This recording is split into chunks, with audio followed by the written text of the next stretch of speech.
Welcome to another video from DIY Daily. Just put together a full step-by-step guide, just showing you how to replace a rear wheel bearing on this 2015 Ford Focus ST. Now we're obviously using 2-poster ramp, does make the job a little bit easier, but it's not too bad to do without. If we weren't using the ramp, all I'd do is just check it up quite high on the sill, just to get a decent bit of access so you can get underneath, just to help you out getting access to some of the bolts, that's all. I'll just show you, before we get into the video, the parts we're using. We've got a new wheel bearing, which comes complete as a whole hub on the rear of these. I've also replaced the front wheel bearing on this vehicle. If you want to check out the video, I'll put it above, or I'll put it in the description below as well.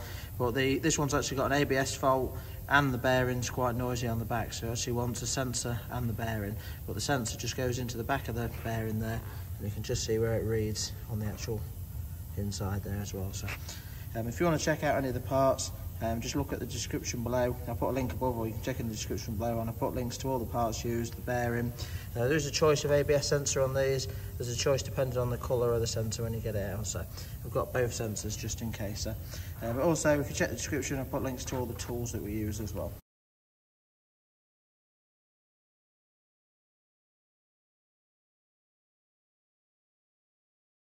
If you haven't already subscribed to the channel, just click on the red subscribe button below to make sure you don't miss out on any future content. But we'll get straight into the video. Just to start with, we'll get it up in the air, get the wheel off, and then we'll start running you through everything a step at a time. I'll just quickly show you the bearing. If we just spin this one up, so you can hear how loud this one is.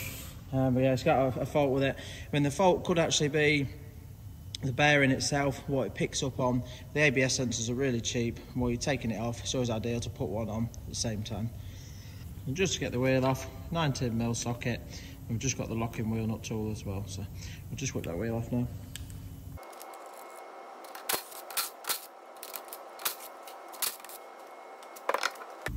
Right, so now that we've got the wheel off, first thing we're going to do is just, sometimes you can remove the calipers complete, but basically with the carrier, there's two little E-Torx bolts that are a little bit awkward to get off.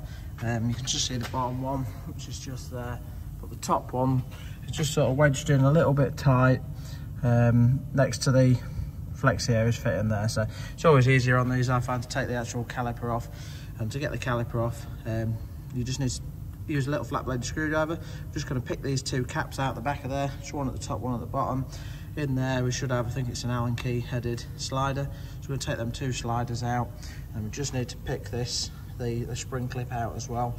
And once we've done that, we'll be able to remove the caliper out of the way, and then we'll get access to them bolts. So I'll just get the covers off, the sliders out, get the spring clip out, and then we'll move you on to the next step after that.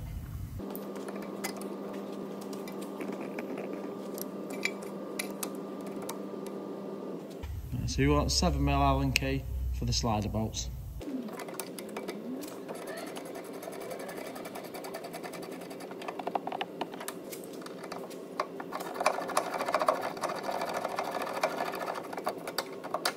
The slider bolts are all undone now.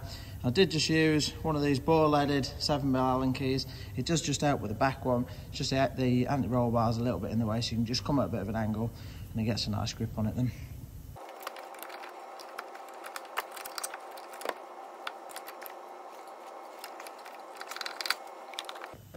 So that's got the caliper out of the way. You can sometimes just get a little bit tight. I'm just going to remove the pads now. And now that we've got that out of the way, we've got a decent bit of access onto the two back carrier bolts. So you want an E-Torx socket for these. I'm just going to go get a socket quick, just let you know what size that is, and then we'll get them undone. Right, so just to check that quick, they're actually an E12 E-Torx socket.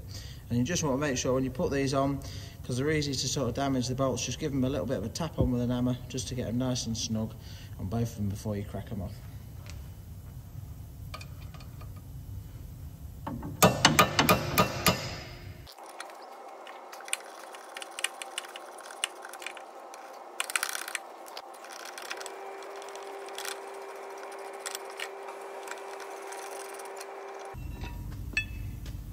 That's the carrier off.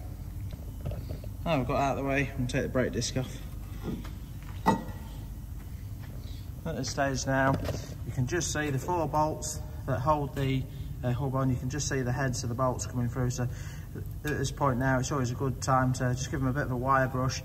Obviously there's 2 on each side, and give them a bit of a soaking with some penetrating oil.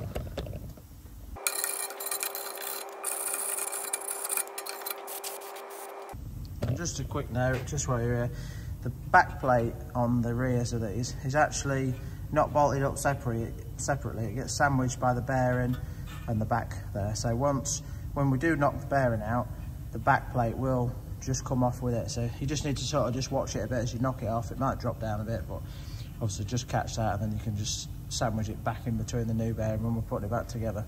But just for now, we'll come underneath and just show you the bolts now that we need to get off, ready to start undoing the bearing. It's just coming round the back. First thing we're going to start with is just unclip the ABS sensor. There's just a little tab on there. You should just simply pinch that in, and then you can pull the actual sensor off. Now normally if you was only replacing the bearing, I'd undo this T25 torque screw and remove the ABS sensor at this stage, but I'm just going to leave it in for now because I'm replacing it anyway. So, but then once we've got the connector off there, next thing we need to do is just these 4 e-Torx bolts on the back. We need to get all 4 of them off, so we'll just do that now. And the 4 e-Torxes are E14s. And again, just like the other ones, just make sure you give it a decent tap on with the hammer. You don't want to be, if you start rounding them off, it's going to make the job a little bit awkward. So, now it's not too bad for access. The roll bar's in the way, but there is a bit of room around here. There's enough access to get in with different sort of, you might need to use a few different size extensions and stuff like that. But we'll just get the sensor out of the way and crack on getting them sort of e-Torxes undone.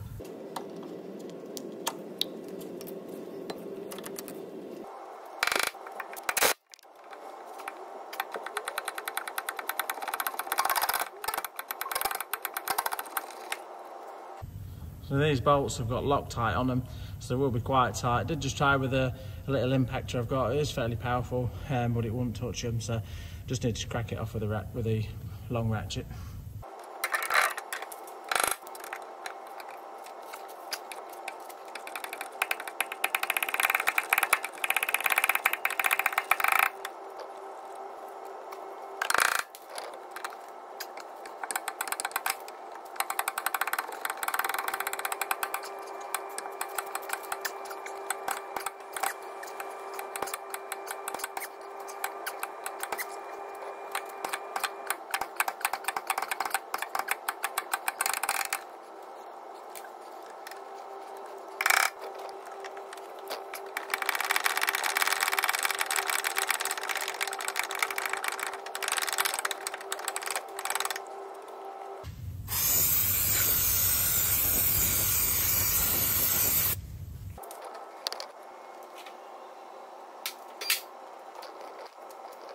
Right, so all the bolts are out now.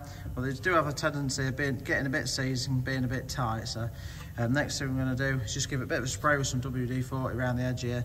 But we're now going to have to give it a bit of a working. I'm hoping tonight, just for the video, it don't come off too bad, but you never know how it's going to be. I'm just going to give it a bit of a knock side to side. You just try and got to work it out of the recessed hole. That's all. So we'll have a go at that now.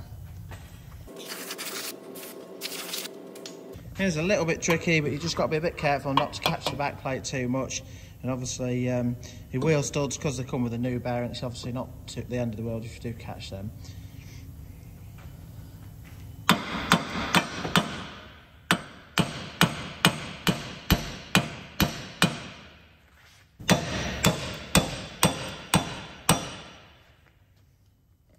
It's actually coming quite nice and easy. Just from a couple of whacks there, it's actually started to separate, so this ain't going to come too bad at all. As I said, once it starts to come, just be careful with the back plate.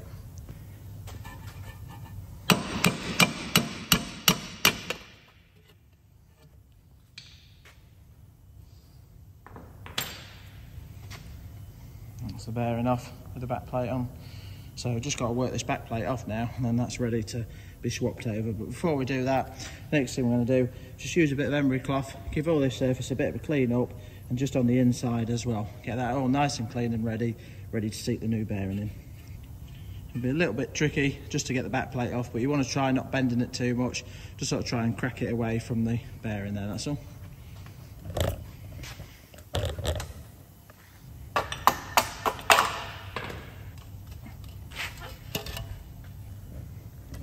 back plate off.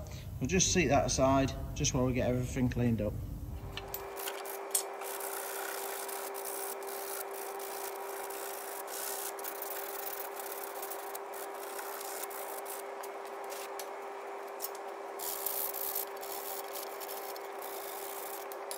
Right, so the hub's all cleaned up, ready now. Just cleaned the back plate up a little bit as well.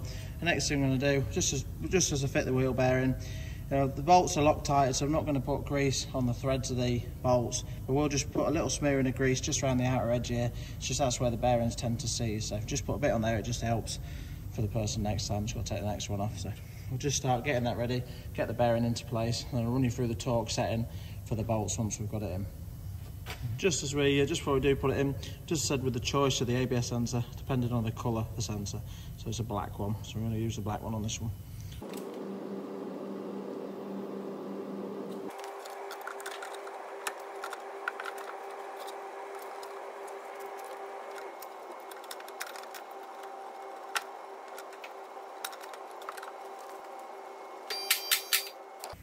Right, so at this stage now, just mounted the bearing up, just run the bolts through, just put all four in, just finger tight as far as I can go. Now all I'm going to do is just wind them all in evenly, quite gently, just to sort of pull it in nice and even, just make sure it lands nice and square, then we'll give them all a good nip. Now I'm just going to do them by hand, but the official torque setting is 110 Newton meters if you want to use a torque wrench. Now 110 Newton meters is quite a good nip, so if you're a little bit unsure, it's always best to use a torque wrench.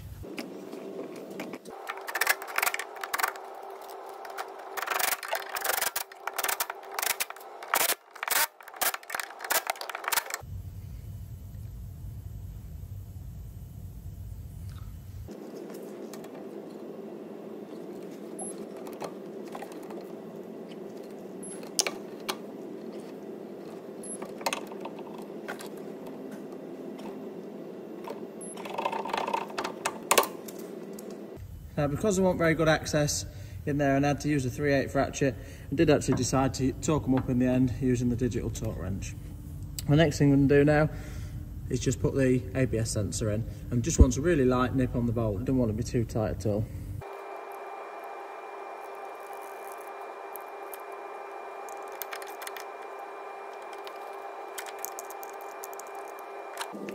That's all refitted now. Just push your ABS sensor in just to sort of click into place, that's all. The only other thing I've done is just take it out that little locator there, which is back in place as well now. All we're ready to do now is just drop it down. We're just going to rebuild everything just as we took it apart, put the disc on, put the caliper on, we'll just put the pads back and we'll just grease them up with some ceramic paste as well. We'll just speed through some of this bit, and then once I've got it done I'll just show you how to check for play and just spin it up, just make sure it's nice and quiet as well. Obviously once the bearing's done and you're road testing it, we're hoping this should fix the ABS issue that we've got as well. So, but sometimes you just need to drive it for just for like sort of 10-15 metres just to clear the code as well.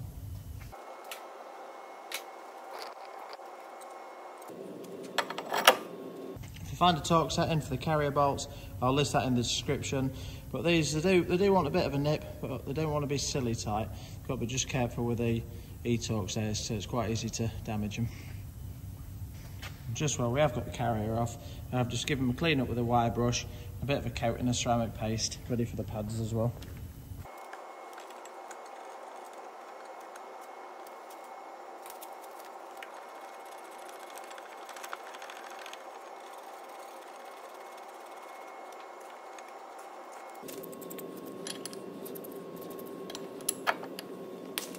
At the stage now, ready to just refit the caliper. It's always worth just checking your sliders. If they're a little bit tight, just push them out. Just sort of give them a bit of a clean up on the wire wheel as well. Just put a little bit of grease on them. So this bottom one's a little bit tight, so we'll do that while we've got the caliper stripped. And that's cleaned up, just a little bit of grease on them, just while it was easy to get them out. And then when you're nipping these up, again, they don't want to be silly tight. If I can find the torque setting, I'll list it, but just a little bit more than a nip on them.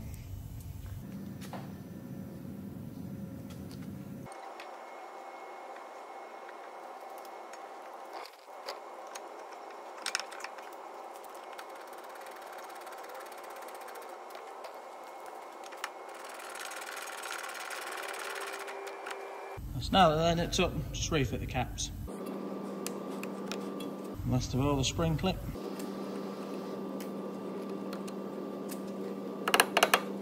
Right, so everything's back together just as we took it off now. Next thing I'm going to do is just put the wheel on, just lightly nip the wheel nuts with a buzz gun, just so I can check the play in it and spin it up, and then we'll drop it down, torque it up properly. The torque setting's 135 Newton meters. I just thought I'd put this video together in case anyone wanted to have a go at their rear wheel bearing. I hope the video's helped, and if it did, give it a quick thumbs up and subscribe to the channel. And if you're interested in any of the bits or the tools used or anything like that, don't forget to check them all out in the description below. But once I've got the wheel on, I'll just show you quickly how to check the play and just spinning it up.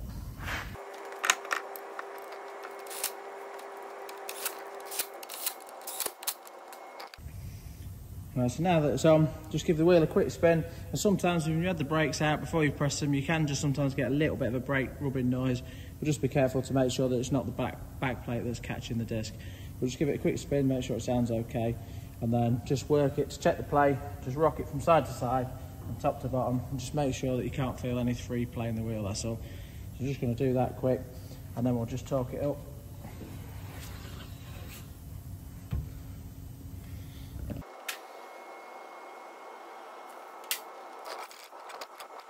Torque setting for the wheels, you're on 135 Newton meters.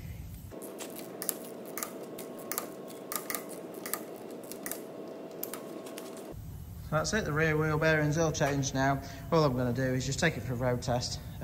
It's obviously definitely sorted the noisy bearing. I'm just going to see if it's sorted the ABS issue as well, but I'm 99% sure it will do. It's quite a common issue with them. So, but yeah, hope you liked the video. If you did, give it a quick thumbs up and subscribe to the channel. Thanks for watching, and we'll see you next time.